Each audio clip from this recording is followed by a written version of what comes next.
இன்னைக்கு யங்ஸ்டர்ஸ் பெரிய அளவுல மாறி போயிருக்காங்களோ அப்படிங்கிற ஒரு கவலை எங்களுக்கு இருக்கு. ஏன்னு சொன்னா இப்போ விஜய் வராரு, ஒரு நடிகர் வராரு அப்படின்னு அவர் சிஎம் ஆகணும்னு ஆசைப்பட்டது ஒரு வயசான பெண்மணியோ ஒரு வயசான என்னுடைய அப்பா வயசு இருக்கிறவரெல்லாம் ஆசைப்படல. எங்க தாத்தா பாட்டி வயசுல இருக்கிறவங்க ஆசைப்படல விஜய் வராரு விஜய் ஓட்டு போடுவோன்னு.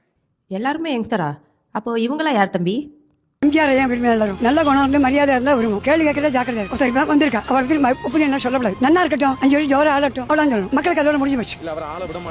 அதெல்லாம் சும்மா இவ எல்லாரும் இப்படி கொடுத்து போட்டுதான் இருப்பா. விஜய்க்கு அட்வைஸ் பண்ண அளவுக்கு நான் பெரிய இல்லை. உலகம் வந்து சூத்துட்டே இருக்கும். அதுக்கு மத்தியில் எழுந்து போயிட்டே இருக்கு. உலகம் எதுவுமே என்ன இருக்காது. எதை பண்ணாலும் தப்பா கண்டுபிடிக்கும். அதை கண்டுபிடிச்சா நீ வாழ போ. ஊர் என்ன சொல்லுவேன். You can go.